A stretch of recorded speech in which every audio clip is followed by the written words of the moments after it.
C'est le moment de... Allez, on se fait une pause, la chronique d'Olivier Cacheur. Aujourd'hui, on parle d'un sujet qui nous concerne tous, la communication au travail. Avez-vous déjà eu l'impression d'avoir été super clair, mais qu'on vous ait quand même mal compris, ou bien de ne pas avoir vraiment bien compris ce que vous aviez entendu? Bonjour Olivier.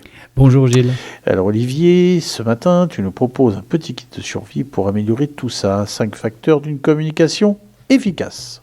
Oui Gilles, et c'est un vrai sujet parce que communiquer, ce n'est pas juste parler, c'est aussi savoir comment on parle, ce qu'on fait passer et surtout ce que l'autre comprend.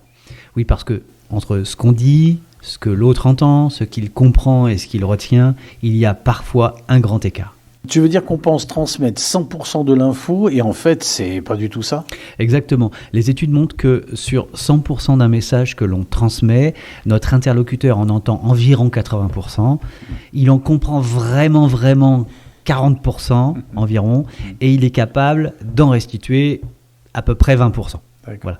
Donc oui, mieux on communique, plus on réduit les pertes en ligne. Et pour ça, on va parler de 5 grands leviers simples mais puissants. On commence par le plus basique, mais souvent oublié. Parler avec précision. Le but est de se rapprocher des faits au lieu d'entrer tout de suite dans des jugements ou des opinions. Par exemple, si je dis « Gilles, tu ne participes pas beaucoup pendant nos réunions ». Bon, c'est pas tout à fait vrai. Non. Alors ça, c'est un avis, c'est une opinion. À ce que je dis, Gilles pourrait agir et me dire que c'est pas vrai. Et ce n'est pas la même chose que dire « Gilles, tu n'es intervenu qu'une seule fois lors de nos 3 dernières réunions ». Ça, c'est plus factuel, moins contestable. On gagne à distinguer les faits, les ressentis et les opinions. Parce que les faits, on peut en parler plus facilement, les ressentis, on peut les accueillir, mais les opinions, elles ont souvent tendance à fermer le dialogue. Oui. Et puis, quand on parle, on peut aussi avoir des sources d'interprétation et d'incompréhension, non?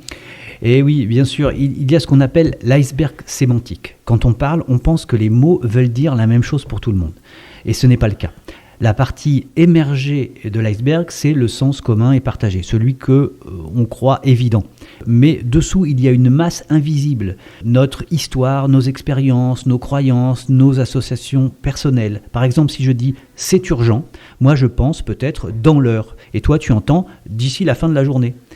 On a utilisé le même mot, mais on n'a pas entendu la même chose. Je suis sûr que cet exemple parle à beaucoup de monde. D'où l'importance de préciser ces mots qui laissent de la place à l'interprétation. Urgent devient alors à faire avant 14 heures. Important devient prioritaire aujourd'hui. Moins on laisse de la place à la traduction personnelle, plus la communication est fluide et efficace. Deuxième clé, la formulation positive. Dire ce que l'on veut plutôt que ce que l'on ne veut pas. Le cerveau humain a du mal avec les négations. Si je vous dis « ne pensez pas à un gros éléphant rose », qu'est-ce que votre cerveau fait? Et oui, il y pense. Oui.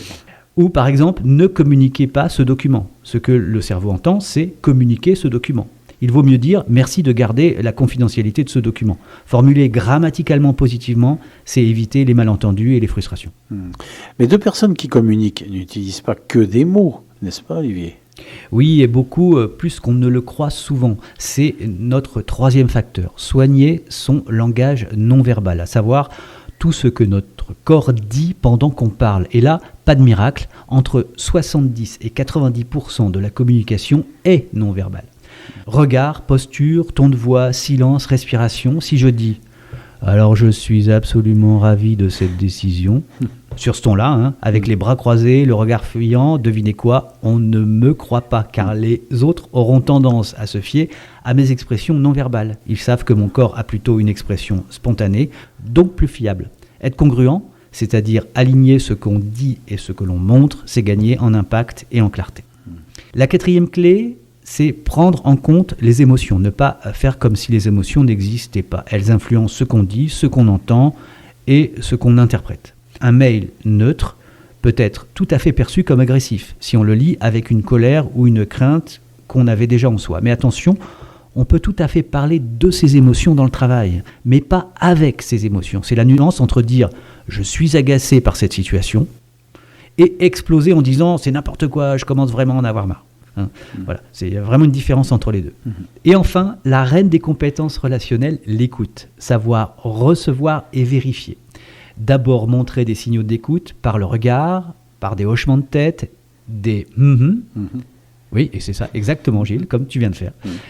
C'est dire à l'autre, je suis attentif à ce que tu me dis, je reçois bien ton expression, ce qui est déjà beaucoup, car c'est d'abord ce que nous attendons de quelqu'un à qui on parle. Nous avons besoin d'attention dans la communication.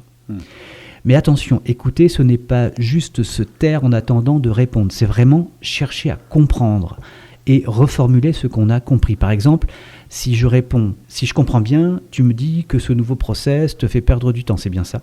Cette écoute qu'on appelle active a 3 super pouvoirs. Elle crée de la confiance, elle pousse l'autre à s'exprimer davantage et elle peut désamorcer les tensions quand c'est nécessaire. Donc, pour résumer, une bonne communication, c'est pas juste bien parler, c'est surtout bien s'ajuster. Exactement. C'est un art d'équilibre entre ce que je veux dire, ce que l'autre est en capacité de recevoir, avec ces 5 piliers. Précision, formulation positive, non-verbal, émotion et écoute. Et on augmente nos chances de se comprendre vraiment. Et dans un monde où tout va vite, prendre le temps de bien communiquer, c'est souvent gagner du temps et de la sérénité dans nos relations professionnelles ou autres.